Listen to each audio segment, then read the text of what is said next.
ನಮಸ್ಕಾರ ಪ್ರಿಯ ವೀಕ್ಷಕರಿಗೆಲ್ಲ ಶುಭ ಮುಂಜಾನೆ. ಸಂಖ್ಯಾ ಜ್ಯೋತಿಷ್ಯ ನೇರ ಪ್ರಸಾರದ ಕಾರ್ಯಕ್ರಮಕ್ಕೆ ತಮಗೆಲ್ಲರಿಗೂ ಆತ್ಮೀಯವಾದ ಸ್ವಾಗತ. ನಾನು ನಿಮ್ಮ ವಿಜಯರಾಜ್. ಶಿರಡಿ ಸಾಯಿಬಾಬನಿಗೆ ವಂದನೆಗಳನ್ನು ಸಲ್ಲಿಸ್ತಾ ಕಾರ್ಯಕ್ರಮವನ್ನು ಪ್ರಾರಂಭ ಮಾಡಿಬಿಡೋಣ. ವೀಕ್ಷಕರು, ಇವತ್ತು ವಿಶೇಷವಾಗಿ 19ನೇ ತಾರೀಕು 8 ಗಂಟೆ 17 ನಿಮಿಷಕ್ಕೆ ಗುರು ಮಿಥುನ ರಾಶಿ ಬಿಟ್ಟು ಕರ್ಕಾಟಕ ರಾಶಿಗೆ ಅಂದರೆ ಪುನರ್ವಸು ನಕ್ಷತ್ರ 4ನೇ ಪಾದಕ್ಕೆ ಪ್ರವೇಶ ಮಾಡಿದ್ದಾನೆ.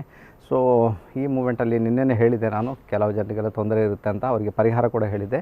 ಅದರಲ್ಲಿ ಒಬ್ಬರಿಗೆ ಅಂದರೆ ಮಿಥುನ ರಾಶಿಯವ್ರಿಗೆ ಹೇಳಿದ್ದು ತಪ್ಪಾಗಿದೆ. ಆ್ಯಕ್ಚುಲಿ ಸಿಂಹರಾಶಿ ಬರಬೇಕು, ಅದನ್ನು ಇವತ್ತು ಮತ್ತೆ ತಿಳಿಸಿ ಹೇಳ್ತೇನೆ.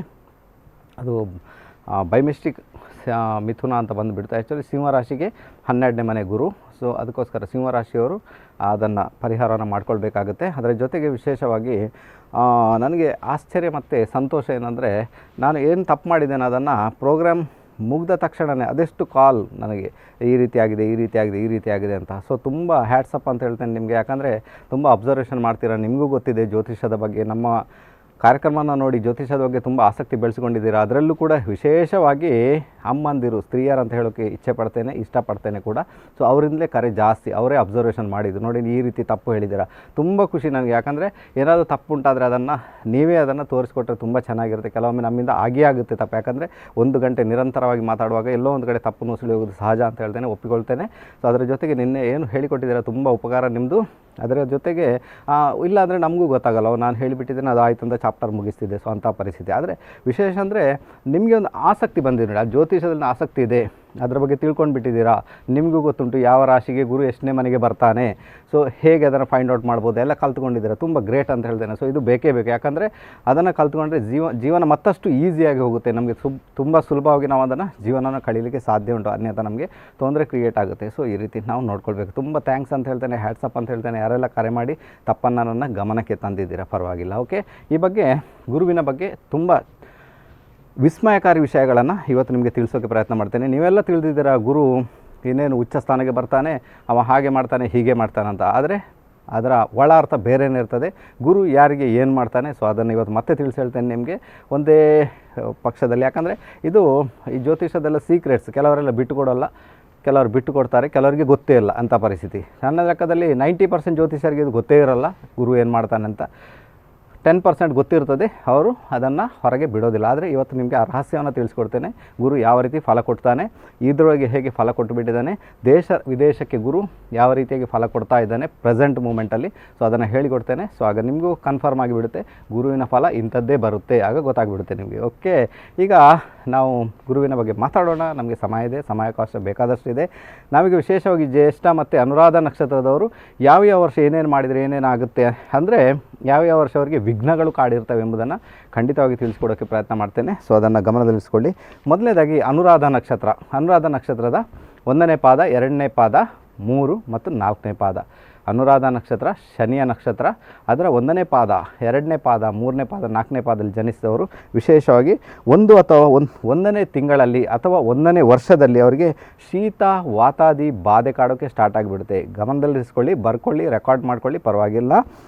ಅನುರಾಧ ನಕ್ಷತ್ರದ 1ನೇ ವರ್ಷ ಅಥವಾ 1ನೇ ತಿಂಗಳಲ್ಲಿ ಅಥವಾ 1ನೇ ವರ್ಷದಲ್ಲಿ ಅವರಿಗೆ ಶೀತ ವಾತಾದಿ ಬಾಧೆ ಕಾಡೋಕ್ಕೆ ಶುರುವಾಗಿಬಿಡುತ್ತೆ. 3ನೇ ತಿಂಗಳು ಅಥವಾ 3ನೇ ವರ್ಷದಲ್ಲಿ ಗ್ರಹ ಬಾಧೆ ಸ್ಟಾರ್ಟ್ ಆಗಿಬಿಡುತ್ತೆ. ಗ್ರಹ ಬಾಧೆ ಅಂದರೆ ಮನೆಯ ಬಾಧೆ ಅಲ್ಲ, ಗ್ರಹ ಬಾಧೆ ಅಂದರೆ ಗೋಚರದ ಗ್ರಹಗಳ ಬಾಧೆ. ಅವ್ರಿಗೆ ಯಾವಾಗ 3 ಮತ್ತು 3ನೇ ತಿಂಗಳು ಅಥವಾ 3ನೇ ವರ್ಷದಲ್ಲಿ. ಸೊ ಗಮನದಲ್ಲಿರಿಸ್ಕೊಳ್ಳಿ, ಆಗ ಗ್ರಹ ಶಾಂತಿ ಮಾಡ್ಕೊಳ್ಳಿ, ಪರವಾಗಿಲ್ಲ. 5ನೇ ವರ್ಷದಲ್ಲಿ ಅವರಿಗೆ ಜ್ವರ ಭಯ ಕಾಡುತ್ತೆ. ಜ್ವರ ಅಂದರೆ ಅಂತಿಂಥ ಜ್ವರ ಎಲ್ಲ ತುಂಬ ಜೋರಾಗಿಯೇ ಬರ್ಬೋದು. ಸಾಮಾನ್ಯ ಜ್ವರ ಇಲ್ಲಿ ನಿಗದಿತವಾಗಿರಲ್ಲ, ಸಾಮಾನ್ಯ ಜ್ವರ ತುಂಬ ಜೋರಾದ ಜ್ವರ 5ನೇ ವಯಸ್ಸಿನಲ್ಲಿ. ಅನುರಾಧ ನಕ್ಷತ್ರದವರಿಗೆ 7ನೇ ವಯಸ್ಸಿನ ಚತುಷ್ಪಾದ ಪ್ರಾಣಿಗಳಿಂದ ಭಯ.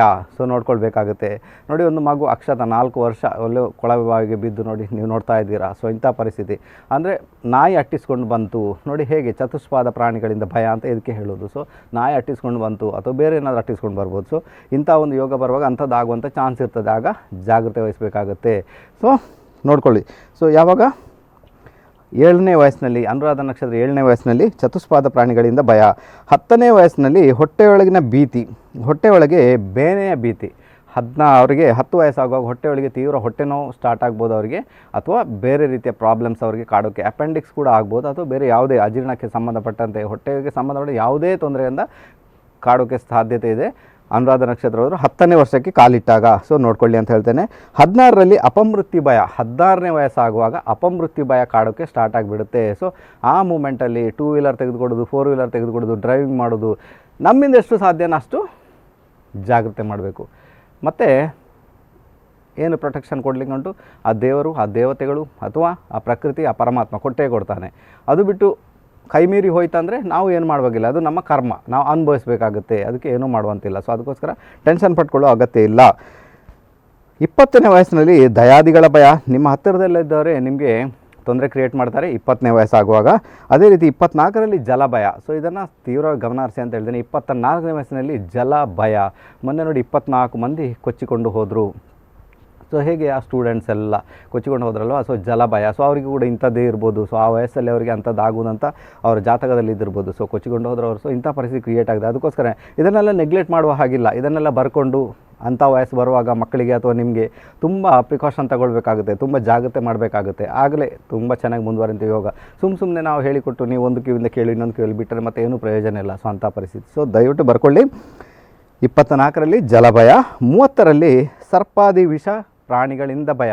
30ನೇ ವಯಸ್ಸಾಗುವಾಗ ಸರ್ಪ ಕಡಿದು ಅದರಿಂದ ತೊಂದರೆ ಉಂಟಾಗ್ಬೋದು, ಅಥವಾ ಯಾವುದೇ ವಿಷ ಪ್ರಾಣಿಗಳಿಂದ ವಿಷ ಜಂತುಗಳಿಂದ ತೊಂದರೆ ಉಂಟಾಗುವಂಥ ಸಾಧ್ಯತೆ ಯಾವಾಗ, 30ನೇ ವಯಸ್ಸಿನಲ್ಲಿ. 33ರಲ್ಲಿ ಸ್ಥಾನ ನಾಶ. ಅನುರಾಧ ನಕ್ಷತ್ರದವರಿಗೆ 33 ವಯಸ್ಸಾದಾಗ ಸ್ಥಾನ ನಾಶವಾಗಿ ಬಿಡುತ್ತೆ ಅವರಿಗೆ. ಸ್ವಲ್ಪ ನೋಡ್ಕೊಳ್ಳಿ ಅಂತ ಹೇಳ್ತೇನೆ. ಇದು ಮಾತ್ರ ಅಕ್ಯುರೇಟ್ ಆಗಿರ್ತದೆ. 33 ವಯಸ್ಸು ಬಂದಾಗ ಯಾಕೆ ಸ್ಥಾನ ನಾಶ ಆಗುತ್ತೆ, ಅದರ ಹಿಂದೆ ಬೇರೆಯೇ ಲಾಜಿಕ್ ಇರ್ತದೆ. ಆದರೆ ಆ ಮೂಮೆಂಟಲ್ಲಿ ಗಮನ ಹರಿಸ್ಕೊಳ್ಳಿ. ಅಂಥ ಒಂದು ಕೆಲಸವನ್ನೇ ಮಾಡ್ಕೊಳ್ಬೇಡಿ. ಸ್ಥಾನ ಮಾನ ಹಾಳಾಗುವಂಥ ಕೆಲಸ ಮಾಡ್ಕೊಳ್ಬೇಡಿ. ಎಷ್ಟು ಸಾಧ್ಯನೋ ಅಷ್ಟು ಪ್ರಿಕಾಷನ್ ತಗೊಂಡು ನಮ್ಮ ಕೆಲಸನ ನಾವು ಮಾಡಬೇಕಾಗುತ್ತೆ. ಅನ್ಯಥಾ ತೊಂದರೆ ಉಂಟಾಗುತ್ತೆ. ಯಾವಾಗ, 33ನೇ ವಯಸ್ಸಿಗೆ ಕಾಲಿಡುವಾಗ. ಆ ಒಂದು ವರ್ಷ ಪೂರ್ತಿ ಜಾಗ್ರತೆ ಮಾಡಬೇಕಾಗುತ್ತೆ. ಗೊತ್ತಾಯಿತು ನಿಮಗೆ.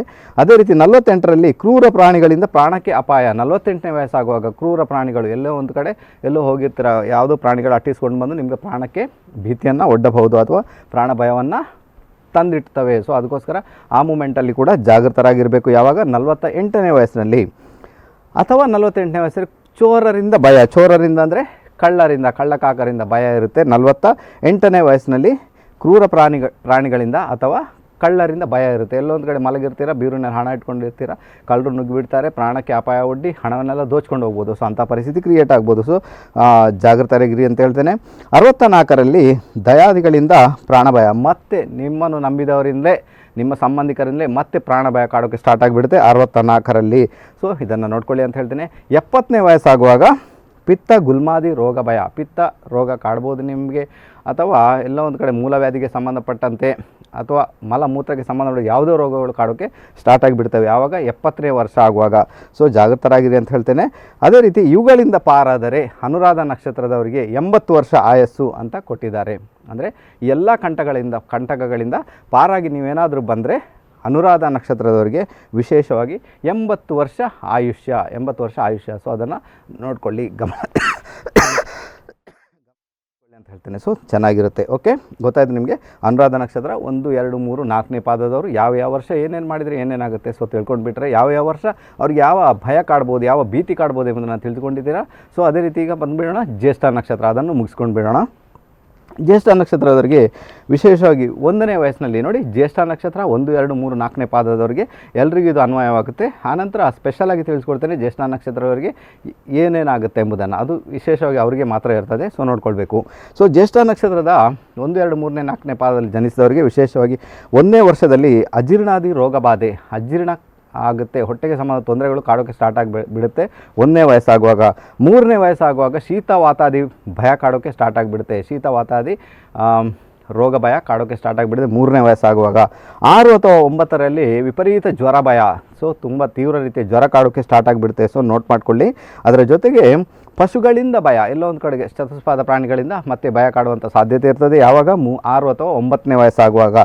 ಅದೇ ರೀತಿ 10ನೇ ವಯಸ್ಸಾಗುವಾಗ ಸರ್ಪಾದಿ ಕ್ರೂರ ಜಂತುಗಳ ಭಯ. 10ನೇ ವಯಸ್ಸಾಗುವಾಗ ಎಲ್ಲೋ ಒಂದು ಕಡೆ ಸರ್ಪ ಕಡಿಬೋದು ಅಥವಾ ಬೇರೆ ವಿಷ ಜಂತುಗಳು ಏನಾದರೂ ತೊಂದರೆ ಕ್ರಿಯೇಟ್ ಮಾಡುವಂಥ ಸಾಧ್ಯತೆ ಜ್ಯೇಷ್ಠ ನಕ್ಷತ್ರದವರಿಗೆ 10ನೇ ವಯಸ್ಸಾದಾಗ. ಸೊ ಗಮನದಲ್ಲಿರಿಸ್ಕೊಳ್ಳಿ.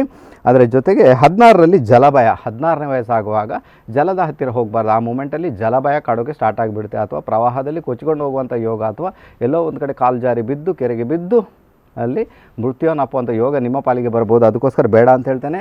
16ರಲ್ಲಿ ಜಲಭಯ ಹಾಗೂ ಅಗ್ನಿ ಭಯ, ಅಗ್ನಿ ಮತ್ತು ಜಲದಿಂದ ಎರಡರಿಂದ ಕೂಡ 16ನೇ ವಯಸ್ಸಿನಲ್ಲಿ ನಿಮಗೆ ಭಯ ಕಾಡೋಕ್ಕೆ ಸ್ಟಾರ್ಟ್ ಆಗಿಬಿಡುತ್ತೆ. ಸೊ ನೋಡ್ಕೊಳ್ಳಿ. 20ರಲ್ಲಿ ಅಪಮೃತ್ಯು ಭಯ, 20ನೇ ವಯಸ್ಸಾಗುವಾಗ ವಿಶೇಷವಾಗಿ ಅಪಮೃತ್ಯು ಭಯ ಕಾಡೋಕ್ಕೆ ಸ್ಟಾರ್ಟ್ ಆಗಿಬಿಡುತ್ತೆ. ಸೊ ಅದನ್ನು ಎಷ್ಟು ಸಾಧ್ಯನೋ ಅಷ್ಟು ನೀವು ಅವಾಯ್ಡ್ ಮಾಡೋಕ್ಕೆ ನೋಡಿ, ನಿಮ್ಮಿಂದ ಎಷ್ಟು ಸಾಧ್ಯನೋ ಅಷ್ಟು ಪ್ರಿಕಾಷನ್ ತಗೊಳ್ಳಿ 20ನೇ ವಯಸ್ಸು. ಮತ್ತು ಏನಾಗುತ್ತೋ ಆಗುತ್ತೆ ಅಷ್ಟೇ, ನಮ್ಮ ಜಾಗ್ರತೆ ನಾವು ಇರಲೇಬೇಕಾಗುತ್ತೆ. 24ರಲ್ಲಿ ಮತ್ತೆ ವಿಷಬಾಧೆ ಕಾಡುತ್ತೆ ನಿಮಗೆ. 24ನೇ ವಯಸ್ಸು ಆಗುವಾಗ ಮತ್ತೆ ವಿಷ ಪ್ರಯೋಗ ಆಗ್ಬೋದು, ವಿಷ ಜಂತುಗಳು ಕಡಿಬೋದು, ಯಾರಾದರೂ ವಿಷ ಹಾಕಿ ಕೊಡ್ಬೋದು. ಇಂಥ ಒಂದು ಪರಿಸ್ಥಿತಿ ನಿಮಗೆ 24ರಲ್ಲಿ ಆಗುತ್ತೆ. 36ನೇ ವಯಸ್ಸಾಗುವಾಗ ದಾಯಾದಿಗಳಿಂದ ಪ್ರಾಣ ಭಯ. 36ನೇ ವಯಸ್ಸು ನಮ್ಮನ್ನು ನಂಬಿದವರಿಂದಲೇ, ನಮ್ಮ ಸಂಬಂಧಿಕರಿಂದಲೇ ನಮಗೆ ದಾಯಾದಿಗಳಿಂದಲೇ ಎಲ್ಲೋ ಒಂದು ಕಡೆ ಪ್ರಾಣ ಭಯ ಕಾಡೋಕ್ಕೆ ಸ್ಟಾರ್ಟ್ ಆಗಿಬಿಡುತ್ತೆ. ಅವರೇ ನಿಮ್ಮನ್ನು ಗದರಿಸಿ ಹೆದರಿಸಿ ಇಟ್ಟಿರ್ತಾರೆ, ಆಸ್ತಿಗೋಸ್ಕರ ಆಗಿರ್ಬೋದು ಅಥವಾ ಹಣಕ್ಕೋಸ್ಕರ, ಯಾವುದಕ್ಕೋಸ್ಕರ ಆದರೂ ಅಂಥ ಪರಿಸ್ಥಿತಿಯನ್ನು ಅವ್ರು ಕ್ರಿಯೇಟ್ ಮಾಡ್ತಾರೆ. 36ರಲ್ಲಿ ತುಂಬ ಕೇರ್ಫುಲ್ ಆಗಿರಬೇಕಾಗುತ್ತೆ. 48ರಲ್ಲಿ ಮಹಾವ್ಯಾಧಿ. 48ನೇ ವಯಸ್ಸಾಗುವಾಗ ಈ ಜ್ಯೇಷ್ಠ ನಕ್ಷತ್ರದವರಿಗೆ ಮಹಾವ್ಯಾಧಿ ಕಾಡೋಕ್ಕೆ ಸ್ಟಾರ್ಟ್ ಆಗ್ಬೋದು. ಸೊ ಕೇರ್ಫುಲ್ಲಿ ಆಗಿರಿ. ಅದೇ ರೀತಿ ಶತ್ರು ಭಯ ಕೂಡ 48ರಲ್ಲಿ ಜಾಸ್ತಿ ಆಗುತ್ತೆ ಅವರಿಗೆ. 60ರಲ್ಲಿ ಪರಿವಾರ ಜನರಿಂದಲೇ ಪ್ರಾಣ ಭಯ, ಮತ್ತೆ ಪ್ರಾಣ ಭಯ. 60ರಲ್ಲಿ 60ನೇ ವಯಸ್ಸಾಗುವಾಗ ಸಂಬಂಧಿಕರಿಂದಲೇ, ನಾವು ನಂಬಿದವರಿಂದಲೇ ಮತ್ತೆ ನಮಗೆ ಪ್ರಾಣ ಭಯ ಕಾಡೋಕ್ಕೆ ಸ್ಟಾರ್ಟ್ ಆಗಿಬಿಡ್ತಾರೆ. ಅವ್ರು ಏನಾದರೂ ಪ್ರಾಬ್ಲಮ್ ಕ್ರಿಯೇಟ್ ಮಾಡ್ತಾರೆ. ಸೊ ಇಂಥ ಪರಿಸ್ಥಿತಿಯಲ್ಲಿ ಕ್ರಿಯೇಟ್ ಆಗುತ್ತೆ. 70ರಲ್ಲಿ ಮಹಾವ್ಯಾಧಿ. 70ನೇ ವಯಸ್ಸಾಗುವಾಗ ವಿಶೇಷವಾಗಿ ಮಹಾವ್ಯಾಧಿ ಕಾಡೋಕ್ಕೆ ಸ್ಟಾರ್ಟ್ ಆಗ್ಬೋದು. ಸೊ ಜಾಗ್ರತೆ ಮಾಡ್ಕೊಳ್ಬೇಕಾಗುತ್ತೆ. ನಿಮಗೆ ಎಷ್ಟು ಸಾಧ್ಯನೋ ಅಷ್ಟು ಜಾಗ್ರತೆ ಮಾಡ್ಕೊಳ್ಳಿಪ್ಪ. ಈಗ ನೋಡಿ, ದೇವೇಗೌಡರು ಯೋಗಾಸನ ಕಲಿತಿದ್ದಾರೆ. ಸೊ ನೀವು ಈಗಲೇ ಕಲ್ತ್ಕೊಳ್ಳಿ, ಆಗ ನಿಮಗೆ ಹೆಲ್ಪ್ ಆಗುತ್ತೆ ಅಲ್ವಾ. ಯುದ್ಧ ಕಾಲೇ ಶಸ್ತ್ರಾಭ್ಯಾಸ ಬೇಡ. ಸೊ ಇದರ ಮುಂಚೆನೇ ಕಲ್ತ್ಕೊಂಡ್ಬಿಟ್ರೆ ಇಂಥದ್ದನ್ನೆಲ್ಲ ಅವಾಯ್ಡ್ ಮಾಡ್ಕೊಳ್ಬೋದು ಅಂತ ಹೇಳ್ತೇನೆ. ಸೊ ಅದೇ ರೀತಿ ಇವುಗಳಿಂದ ಎಲ್ಲದಿಂದ ಪಾರಾದರೆ ಜ್ಯೇಷ್ಠ ನಕ್ಷತ್ರದವರಿಗೆ 84 ವರ್ಷ ಆಯುಷ್ಯ ಅಂತ ಶಾಸ್ತ್ರದಲ್ಲಿ ಕೊಟ್ಟಿದ್ದಾರೆ. ಇವುಗಳ ಎಲ್ಲ ಕಂಠಗಳಿಂದ ಪಾರಾಗಿ ಬರಬೇಕು. ನೀವು 84 ವರ್ಷ ಬದುಕ್ತೀರಾ, ಆನಂತರ ಇರಲ್ಲ ಬಿಡಿ. ಸೊ 84 ವರ್ಷ. ಈಗ ಸರಾಸರಿ ಆಯುಷ್ಯ ಎಷ್ಟು? 60ರಿಂದ 65 ವರ್ಷ. ಆದರೂ 84 ವರ್ಷ. ಇದು ಹಿಂದಿನ ಕಾಲದವ್ರಿಗೆ ಬರೆದದ್ದು. ಈಗಿನ ಕಾಲ ಬರ್ತಾರೋ ಇಲ್ಲೋ ಗೊತ್ತಿಲ್ಲ. ಸೊ ನಾವು ಇಷ್ಟೆಲ್ಲ ಮಾಡಿಕೊಂಡ್ರೆ, ಅದರಿಂದ ಹೊರಬರೋಕ್ಕೆ ಪ್ರಯತ್ನ ಮಾಡಿದರೆ ಎಲ್ಲೋ ಒಂದು ಕಡೆ ನಮಗೂ ಕೂಡ ಒಳ್ಳೇದು ಆಗ್ಬೋದು ಅಂತ ಹೇಳ್ತೇನೆ. ಸೊ ಈಗ ಗೊತ್ತಾಯ್ತು ನಿಮಗೆ ಅನುರಾಧ ನಕ್ಷತ್ರ, ಅದೇ ರೀತಿ ಜ್ಯೇಷ್ಠ ನಕ್ಷತ್ರದವರಿಗೆ ಯಾವ ವರ್ಷ ಏನೇನಾಗುತ್ತೆ ಹೇಳಿಕೊಟ್ಟಿದ್ದೇನೆ. ಈಗ ವಿಶೇಷವಾಗಿ ಬಂದುಬಿಡೋಣ ಜ್ಯೇಷ್ಠ ನಕ್ಷತ್ರದವರಿಗೆ. ಜ್ಯೇಷ್ಠ ನಕ್ಷತ್ರದವರಿಗೆ ಕೆಲವೊಮ್ಮೆ ಕಂಟಕಗಳು ಜಾಸ್ತಿ ಕಾಡೋಕ್ಕೆ ಸ್ಟಾರ್ಟ್ ಆಗಿಬಿಡ್ತವೆ. ಅದರಲ್ಲೂ ಕೂಡ ಜ್ಯೇಷ್ಠ ನಕ್ಷತ್ರದ 4ನೇ ಪಾದದಲ್ಲಿ ಮಗು ಏನಾದರೂ ಜನನವಾಗಿದ್ದರೆ, ಸೊ ಅಲ್ಲಿ ಗುರು ಅಧಿಪತಿಯಾಗಿರ್ತಾನೆ, ಒಳ್ಳೇದಿರ್ತದೆ. ಆದರೆ ಕೆಲವೊಮ್ಮೆ ಕೆಟ್ಟದ್ದು ಕೂಡ ಇರ್ತದೆ. ಏನು ಕೆಟ್ಟದಿರ್ತದೆ ನೋಡ್ಕೊಳ್ಳಿ. ಜ್ಯೇಷ್ಠ ನಕ್ಷತ್ರ 4ನೇ ಪಾದದಲ್ಲಿ ಮಗು ಜನನವಾಗಿದ್ದರೆ ಆ ಮಗುವಿಗೆ 1 ವರ್ಷ ತುಂಬುವ ವೇಳೆಗೆ ತಂದೆಗೆ ಕಂಟಕವಾಗುತ್ತೆ. ಆ ಮಗುವಿಗೆ ಜ್ಯೇಷ್ಠ ನಕ್ಷತ್ರದ 4ನೇ ಪಾದದಲ್ಲಿ ಮಗು ಜನನವಾಗಿ ಆ ಮಗುವಿಗೆ 1 ವರ್ಷ ತುಂಬುವಾಗ ತಂದೆಗೆ ಕಂಟಕವಾಗುತ್ತೆ. ಅದೇ ರೀತಿ ತಾಯಿಗೂ ಬಾಧೆ ತಟ್ಟುತ್ತೆ. ತಂದೆ ಕಂಟಕವಾದರೆ ತಾಯಿಗೆ ಬಾಧೆನೇ ತಾನೆ. ಸೊ ಈ ರೀತಿ. ಸೊ ನೋಡ್ಕೊಳ್ಳಿ. ಅದೇ ರೀತಿ 2ನೇ ಪಾದದವರಿಗೆ ತಂದೆಗೆ ಸಂಪತ್ತು ನಷ್ಟವಾಗುತ್ತೆ. ಅಂದರೆ ಮಗುವಿಗೆ 1ನೇ ವರ್ಷ ಆಗುವಾಗ ತಂದೆಗೆ ಸಂಪತ್ತು ನಷ್ಟವಾಗುತ್ತೆ 2ನೇ ಪಾದದವರಿಗೆ. 3ನೇ ಪಾದದವರಿಗೆ ಕೂಡ ತಂದೆಗೆ ತೊಂದರೆ ಕ್ರಿಯೇಟ್ ಆಗಿಬಿಡುತ್ತೆ. 4ನೇ ಪಾದ ತಾಯಿಗೂ ತೊಂದರೆನೇ, ತಂದೆಗೂ ತೊಂದರೆನೇ, ಇಬ್ಬರಿಗೂ ತೊಂದರೆ ಕ್ರಿಯೇಟ್ ಆಗುತ್ತೆ. ತಂದೆ ಅಂತೂ ಇದ್ದದನ್ನು ಕಳ್ಕೊಳ್ಬೇಕಾಗುತ್ತೆ. 4ನೇ ಪಾದದಲ್ಲಿ ಮಗು ಜನಿಸಿದರೆ ಆ ಮಗುವಿಗೆ 1 ವರ್ಷ ತುಂಬುವುದರೊಳಗೆ ಇಂಥ ಕಂಟಕಗಳು ಅಲ್ಲಿ ವಿಶೇಷ ರೀತಿಯಲ್ಲಿ ಜರುಗೋಕ್ಕೆ ಸ್ಟಾರ್ಟ್ ಆಗಿಬಿಡುತ್ತೆ. ಸೊ ಇದಕ್ಕೆ ನೀವೇನು ಮಾಡ್ಬೋದಪ್ಪ ಪರಿಹಾರ? ಸೊ ಜ್ಯೇಷ್ಠ ನಕ್ಷತ್ರದಲ್ಲಿ ಜನಿಸಿದವರು ಇಂಥ ಕಂಟಗಳನ್ನು ನೀವು ಗೆಲ್ಲಬೇಕಪ್ಪ, ಏನಾದರೂ ತೊಂದರೆ ಕ್ರಿಯೇಟ್ ಆಗ್ತಾ ಇರ್ತದೆ. ಸೊ ನೋಡ್ಕೊಳ್ಬೇಕು. ಅದಕ್ಕೋಸ್ಕರ ನೋಡ್ಕೊಳ್ಳಿ, ಯಾರು? ಬುಧ. ಅದಕ್ಕೆ ಅಧಿಪತಿ ಬುಧ. ಕಂಟ್ರೋಲ್ ಮಾಡೋದು ಯಾರು? ತನ್ನನ್ನು ಗುರು ಕಂಟ್ರೋಲ್ ಮಾಡ್ತಾ ಇರ್ತಾನೆ, ಅಥವಾ ಕುಜ ಕಂಟ್ರೋಲ್ ಮಾಡ್ತಾನೆ. ಗುರುವೇ ಕಂಟ್ರೋಲ್ ಮಾಡೋದು ಹೆಚ್ಚಾಗಿ. ಹಾಗಾದರೆ ಗುರುವಿನ ದೇವಸ್ಥಾನಕ್ಕೆ ಹೋಗುವುದು, ಗುರುವಿನ ಪಾದ ಪೂಜೆ ಮಾಡುವುದು, ಗುರುವಿಗೆ ವಿಶೇಷ ರೀತಿಯಲ್ಲಿ ಸೇವೆಯನ್ನು ಸಲ್ಲಿಸುವುದು, ಗುರು ಮಂತ್ರಗಳನ್ನು ಪಠನೆ ಮಾಡುವುದು, ಇದನ್ನು ಮಾಡ್ಕೊಳ್ಬೋದು. ಅದರ ಜೊತೆಗೆ ದೇವಿಗೆ ಕುಂಕುಮಾರ್ಚನೆಯನ್ನು ಒಪ್ಪಿಸುವುದು, ಹೂವಿನ ಸೇವೆಯನ್ನು ಕೊಡುವುದು. ಇದರಿಂದ ಕೂಡ ಈ ಒಂದು ಸಂಕಷ್ಟದಿಂದ ಪಾರಾಗೋಕ್ಕೆ ಸಾಧ್ಯ ಅಂತ ಹೇಳ್ತೇನೆ. ಸೊ ಇದನ್ನು ನೆನ್ಪಿಟ್ಕೊಳ್ಳಿ. ಸೊ ಇದನ್ನು ಮಾಡ್ಕೊಳ್ಬೋದು. ಸರಿಯಾಗಿ ನೆನ್ಪಿಟ್ಕೊಳ್ಳಿ. ಜ್ಯೇಷ್ಠ ನಕ್ಷತ್ರ 4ನೇ ಪಾದದಲ್ಲಿ ಮಗು ಜನನವಾಗಿದ್ದರೆ ಆ ಮಗುವಿಗೆ 1 ವರ್ಷ ತುಂಬುವಾಗ ತಂದೆಗೆ ವಿಪರೀತ ಕಂಟಕವಾಗುವುದು, ತಾಯಿಗೂ ಕೂಡ ದೋಷ ಉಂಟಾಗುವುದು. 2ನೇ ಪಾದದಲ್ಲಿ ಜನಿಸಿದರೂ ಕೂಡ ತಂದೆಗೆ ಸಂಪತ್ತು ನಷ್ಟವಾಗುತ್ತೆ. 3ನೇ ಪಾದದಲ್ಲಿ ಜನಿಸಿದರೂ ಕೂಡ ತಂದೆಗೆ ತೊಂದರೆ ಉಂಟಾಗುತ್ತೆ. ಹಾಗಾದರೆ 1ನೇ ಪಾದದಲ್ಲಿ ಜನಿಸಿದವ್ರಿಗೆ ಏನನ್ನು ಹೇಳಲಿಲ್ಲ, ಇದರಲ್ಲಿ ಚೆನ್ನಾಗಿ ಇರ್ತದೆ. 2, 3, 4ನೇ ಪಾದದವರಿಗೆ ಸ್ವಲ್ಪ ಕಂಟಕ ಇರುತ್ತೆ. ಸೊ ಅದಕ್ಕೋಸ್ಕರ ಇದನ್ನು ಮಾಡ್ಕೊಳ್ಬೇಕು. ಗುರುವನ್ನೇ ಇಟ್ಕೊಳ್ಬೇಕು. ಗುರುವನ್ನು ಇಟ್ಕೊಂಡ್ರೆ ಏನಾಗುತ್ತೆ, ಆ ಬುಧನ ನೆಗೆಟಿವಿಟಿಯನ್ನು ಗುರು ಕಡಿಮೆ ಮಾಡ್ತಾನೆ, ತೊಡೆದು ಹಾಕ್ತಾನೆ. ಪರವಾಗಿಲ್ಲ ಅಂತ ಹೇಳ್ತೇನೆ. ತುಂಬ ಚೆನ್ನಾಗಿ ಮುಂದುವರಿದ ಯೋಗ ನಿಮ್ಮ ಪಾಲಿಗೂ ಬಂದುಬಿಡುತ್ತೆ. ಏನೇ ಇದ್ದರೂ ಕೂಡ ಯಾವುದು ಡಿಸಿಷನ್ ತೊಗೊಳ್ಬೇಕಾದ್ರೂ ಕೂಡ ಜಾತಕ ಚೆಕ್ ಮಾಡದೆ ಡಿಸಿಷನ್ ತೆಗೆದುಕೊಳ್ಳುವ ಹಾಗೆ ಇಲ್ಲ, ನಿರ್ಣಯಗಳನ್ನು ತೆಗೆದುಕೊಳ್ಳುವ ಹಾಗೆ ಇಲ್ಲ. ನಿಮಗೆ ನಿರ್ಣಯಗಳನ್ನು ತೆಗೆದುಕೊಳ್ಬೇಕು, ಸೊ ಜಾತಕ ಚೆಕ್ ಮಾಡಲೇಬೇಕು ನೀವು, ಆನಂತರನೇ ಮುಂದುವರಿಬೇಕು. ಈ ರೀತಿ ಉಂಟು ನಾನು ಹೀಗೆ ಪರಿಹಾರ ಮಾಡ್ಕೊಳ್ಬೇಕು, ಉಲ್ಟಾ ಆಗುವಂಥ ಚಾನ್ಸಸ್ ತುಂಬ ಜಾಸ್ತಿ. ಉಲ್ಟಾ ಮಾಡ್ಕೊಳ್ಳಿಕ್ಕೆ ಹೋಗಬೇಡಿ ಅಂತ ಹೇಳ್ತೇನೆ. ಜಾತಕ ಪರಿಶೀಲನೆ ಸರಿಯಾಗಿ ಯಾರು ನಡೆಸ್ತಾರೆ, ಯಾರು ಸಿಸ್ಟಮೆಟಿಕ್ಕಾಗಿ ಜಾತಕ ಓದಲಿಕ್ಕೆ ಬರ್ತದೆ ಅವರಿಗೆ, ಸೊ ಅವರಿಂದ ಅದನ್ನು ಪರಿಶೀಲನೆ ಮಾಡಿದರೆ ನಿಮಗೂ ಗೊತ್ತಾಗ್ಬಿಡುತ್ತೆ ನಾವು ಏನು ಮಾಡಬೇಕು, ಏನು ಮಾಡ್ಕೊಳ್ಬಾರ್ದು ಅಂತ. ಸೊ ಈಗ ಗೊತ್ತಾಯ್ತು ನಿಮಗೆ. ಈಗ ನಮ್ಮ ಬೃಹಸ್ಪತಿ ಗುರು ಮಹಾರಾಜ ರಾಶಿಯನ್ನು ಚೇಂಜ್ ಮಾಡಿ ಆಗಿದೆ. 8:17 ಪುನರ್ವಸು ನಕ್ಷತ್ರ 4ನೇ ಪಾದ ಕರ್ಕಾಟಕ ರಾಶಿಗೆ ಬಂದಾಗಿದೆ. ಕರ್ಕಾಟಕ ರಾಶಿಯಲ್ಲಿ ಗುರು ಹೆಚ್ಚು ಕಡಿಮೆ ಉಚ್ಚನಾಗಿ ಇರ್ತಾನೆ. ಈಗ ನೋಡಿ, ನಮ್ಮ ಭಾರತ ದೇಶದ ಸ್ವಾತಂತ್ರ್ಯೋತ್ಸವದ ಕುಂಡಲಿಯನ್ನು ತೆಗೆದು ನೋಡಿದಾಗ ಅದರಲ್ಲಿ ಗುರು, ಅದಕ್ಕೆ ವೃಷಭ ಲಗ್ನ, ಗುರು ಬಂದು 6ನೇ ಮನೆಯಲ್ಲಿ ಸೇರ್ಕೊಂಡು ಬಿಟ್ಟಿದ್ದಾನೆ. ಗೋಚರದಲ್ಲಿ ಶನಿ ವಿಶಾಖ ನಕ್ಷತ್ರದಲ್ಲಿ, ಗುರು ಪುನರ್ವಸು ನಕ್ಷತ್ರದಲ್ಲಿ, ಎರಡೂ ಕೂಡ ಗುರುವಿನ ನಕ್ಷತ್ರಗಳು. ಶನಿ ವಿಶಾಖ ನಕ್ಷತ್ರದಲ್ಲಿ ಭ್ರಮಣದಲ್ಲಿದ್ದಾನೆ. ಈಗ ಗುರು ಪುನರ್ವಸು ನಕ್ಷತ್ರ 4ನೇ ಪಾದದಲ್ಲಿ ಕೂಡ ಈಗ ಭ್ರಮಣದಲ್ಲಿದ್ದಾನೆ. ಈ ಎರಡೂ ನಕ್ಷತ್ರಗಳಿಗೆ ಪವರ್ ಬಂದುಬಿಟ್ಟಾಗ, ಎರಡೂ ಗುರುವಿನ ನಕ್ಷತ್ರಗಳೇ ಆಗಿರೋದರಿಂದ ಗುರುವಿಗೆ ಬಲ ಜಾಸ್ತಿ ಆಯಿತು. ಗುರುವಿನ ಬಲ ಹೆಚ್ಚಾದಾಗ ಏನಾಗುತ್ತೆ, ನಮ್ಮ ಜಾತಕದಲ್ಲಿ ಅಥವಾ ದೇಶದ ಜಾತಕದಲ್ಲಿ, ದೇಶದ ಸ್ವಾತಂತ್ರ್ಯ ಸಿಕ್ಕಂಥ ಹೊತ್ತಿನ ಜಾತಕದಲ್ಲಿ, ಆ ಮುಹೂರ್ತ ಕುಂಡಲಿಯಲ್ಲಿ ಆ ಗುರುವಿಗೆ ಎಷ್ಟು ಬಲ ಉಂಟು ನೋಡಿ. ಅಂದರೆ ಬಲವನ್ನು ಹೆಚ್ಚಿಸಿಕೊಂಡ ಗುರು, ತನ್ನ ಬಲವನ್ನು ಆತ ಹೆಚ್ಚಿಸಿಕೊಂಡಿದ್ದಾನೆ. ಅದರಲ್ಲಿ ಸೂರ್ಯ ದಶೆ ನಡೀತಾ ಉಂಟು. ಸೂರ್ಯ ಇದ್ದಾನೆ ಆಶ್ಲೇಷ ನಕ್ಷತ್ರದಲ್ಲಿ, ಬುಧ ಫಲ ಕೊಡಬೇಕು, ಚೆನ್ನಾಗಿ ಫಲ ನೀಡ್ತಾ ಇದ್ದಾನೆ. ಆದರೆ ಗುರುವಿನ ಒತ್ತಡ ಜಾಸ್ತಿ ಆಯಿತು, ಅಲ್ಲಿ ಗುರುವಿನ ಬಲ ಮತ್ತಷ್ಟು ಜಾಸ್ತಿ ಆಯಿತು. ಯಾಕಂದರೆ ಎರಡೂ ಗ್ರಹಗಳು ಕೂಡ ಗುರುವಿನ ನಕ್ಷತ್ರದಲ್ಲಿ ಇದ್ದುಕೊಂಡು ಫಲ ಕೊಡ್ತಾ ಇರ್ತವೆ. ಸೊ ಇಲ್ಲಿ ಏನಾಗುತ್ತೆ, ವಿಶೇಷವಾಗಿ ಗುರು ಎಲ್ಲಿದ್ದಾನೆ, ಷಷ್ಠ ಭಾವದಲ್ಲಿದ್ದಾನೆ. ಸೊ ಗಮನದಲ್ಲಿರಿಸ್ಕೊಳ್ಳಿ. ಬರುವ 4ನೇ ತಾರೀಕಿನವರೆಗೆ, ಅಂದರೆ 2014 ಜುಲೈ 4ನೇ ತಾರೀಕಿನವರೆಗೆ ಕೂಡ ಗುರು ಪುನರ್ವಸು ನಕ್ಷತ್ರದಲ್ಲಿರ್ತಾನೆ. ಆನಂತರ ಪುಷ್ಯ ನಕ್ಷತ್ರಕ್ಕೆ ಬರ್ತಾನೆ. ಅದೇ ರೀತಿ ಶನಿ ವಿಶಾಖ ನಕ್ಷತ್ರದಲ್ಲಿದ್ದಾನೆ. ಈ ವರ್ಷ ಎಂಡ್ವರೆಗೆ ಕೂಡ, ಅಂದರೆ ನವಂಬರ್ 2ನೇ ತಾರೀಕಿನವರೆಗೆ ಕೂಡ ಅಲ್ಲಿಯೇ ಇರ್ತಾನೆ. ಅದು ಆನಂತರ ತನ್ನ ಪಥವನ್ನು ಬದಲಾಯಿಸ್ತಾನೆ. ಆದರೆ ಈಗಿನ ಮೂಮೆಂಟಲ್ಲಿ ನಿಮಗೆ ಒಂದು ಗೊತ್ತಿರ್ಬೋದು, ಒಂದು ಫೆಬ್ರವರಿಯಿಂದ ಇಟ್ಕೊಳ್ಳಿ, ಫೆಬ್ರವರಿಯಿಂದ ಈಚೆ, February, March, April, May, June, ಇಷ್ಟು ತಿಂಗಳಲ್ಲಿ ವಿಶೇಷವಾಗಿ ಕಾರ್ಮಿಕ ವರ್ಗ, ಅದರಲ್ಲೂ ಕೂಡ ಯಾರು ಕೆಲಸ ಮಾಡಿಕೊಂಡಿರ್ತಾರೆ ಆ ವರ್ಗ, ಕಾರ್ಮಿಕ ವರ್ಗ, ಅದು ಡಾಕ್ಟರ್ ಇರ್ಬೋದು, ಇಂಜಿನಿಯರ್ ಇರ್ಬೋದು, IT BT ಕಂಪನಿಯಲ್ಲಿ ಕೆಲಸ ಮಾಡುವವರು ಇರ್ಬೋದು, ಅಥವಾ ಬೇರೆಯವರ ಸೇವೆಯನ್ನು ಯಾರೆಲ್ಲ ಮಾಡ್ತಾರೆ, ಅವರು ಸೇವೆ ಮಾಡಿ ಹಣವನ್ನು ಪಡ್ಕೊಳ್ತಾರೆ, ಅವರೆಲ್ಲ ಕಾರ್ಮಿಕ ವರ್ಗ. ಆ ವರ್ಗದವರು ವಿಶೇಷ ರೀತಿಯ ತೊಂದರೆಯನ್ನು ಅನುಭವಿಸಬೇಕಾಗುತ್ತೆ. ಎಲ್ಲಿವರೆಗೆ, 2014 ಜುಲೈ 4ನೇ ತಾರೀಕಿನವರೆಗೆ. ಆನಂತರ ಪರಿಸ್ಥಿತಿ ಚೇಂಜ್ ಆಗುತ್ತೆ. ಯಾಕೆ ತೊಂದರೆಯನ್ನು ಅನುಭವಿಸಬೇಕು? ಯಾಕಂದರೆ ವೃಷಭ ಲಗ್ನಕ್ಕೆ ಗುರು ಬಂದು ಷಷ್ಠ ಭಾವದಲ್ಲಿ ಸೇರಿಕೊಂಡು ತನ್ನ ಬಲವನ್ನು ಹೆಚ್ಚಿಸಿಕೊಂಡಿರುವುದರಿಂದ, ಆ 6ನೇ ಭಾವ ಅಂದ್ರೇ ಸೇವಕ ಭಾವ, ಸೇವೆ ಮಾಡುವಂತಹ ಭಾವ, ಅಂಥ ಭಾವಕ್ಕೆ ಸಂಬಂಧಪಟ್ಟಂಥ ತೊಂದರೆಗಳು ಕ್ರಿಯೇಟ್ ಆಗ್ತವೆ. ಯಾಕಂದರೆ ಗುರು ಎಲ್ಲಿ ಕುಳಿತಿರ್ತಾನೋ ಆ ಭಾವವನ್ನು ಆತ ಕೆಡಿಸಿಬಿಟ್ಟಿರ್ತಾನೆ. ಆಗ ತೊಂದರೆ ಕ್ರಿಯೇಟ್ ಆಗುತ್ತೆ. ನೋಡ್ಕೊಳ್ಳಿ, ನೀವೇ ಒಬ್ಬ ಕಾರ್ಮಿಕರಾಗಿದ್ದರೆ, ನೀವೇ ಒಬ್ಬ ಸೇವಕ ವರ್ಗದಲ್ಲಿದ್ದರೆ, ನಿಮ್ಮ ಯಾವುದೇ ಬೇಡಿಕೆಗಳನ್ನು ಯಜಮಾನ ವರ್ಗ ಏನಿರುತ್ತೆ ಅದು ನೆರವೇರಿಸಲ್ಲ. ನೀವೇನಾದರೂ ಸಂಬಳ ಹೆಚ್ಚು ಮಾಡಬೇಕು, ಮಾಡ್ತೀನಪ್ಪ ಅಷ್ಟೇ, ಅದಕ್ಕಿಂತ ಹೆಚ್ಚಿಗೆ ಬರಲ್ಲ. ನೀವು ಯಾವುದೇ ಬೇಡಿಕೆ ಇಟ್ಟರೂ ಕೂಡ ತಿರಸ್ಕಾರದ ಭಾವನೆ ಅಲ್ಲಿಂದ ಬರುತ್ತೆ. ತಿರಸ್ಕಾರ ಮಾಡ್ತಾರೆ, ಆಗಲ್ಲ, ಆಗುವುದಿಲ್ಲ, ಮಾಡುವುದಿಲ್ಲ, ಕೊಡುವುದಿಲ್ಲ, ಸಂಬಳ ಹೆಚ್ಚು. ಎಷ್ಟೋ ಜನಕ್ಕೆ ಸ್ಥಾನಪಲ್ಲಟ ಆಗಿ ಹೋಗಿದೆ, ಎಷ್ಟೋ ಜನ ಸ್ಥಾನಪಲ್ಲಟ ಮಾಡ್ಕೊಂಡಿದ್ದಾರೆ ಈ ಒಂದು 4 ತಿಂಗಳಲ್ಲಿ, ವಿಶೇಷವಾಗಿ 4 ತಿಂಗಳಲ್ಲಿ. ಸೊ ನೋಡ್ಕೊಳ್ಬೋದು ನೀವು. ಸೊ ಅದೇ ರೀತಿ ಇದರಲ್ಲಿ ಏನೇನಾಗುತ್ತೆ, ಅದರ ಸೀಕ್ರೆಟ್ಸ್ ಏನೈತೆ ಹಿಂದಿರುವಂಥದ್ದು ಹೇಳಿಕೊಡ್ತೇನೆ. ಅದಕ್ಕಿಂತ ಮುಂಚೆ ಸಂಖ್ಯಾ ಜ್ಯೋತಿಷ ನೇರ ಪ್ರಸಾದ ಕಾರ್ಯಕ್ರಮದಲ್ಲಿ ಪುಟ್ಟ ವಿರಾಮ ವೀಕ್ಷಕರೇ, ಬೇಗ ಬಂದುಬಿಡ್ತೇನೆ, ಕಾಯ್ತಾ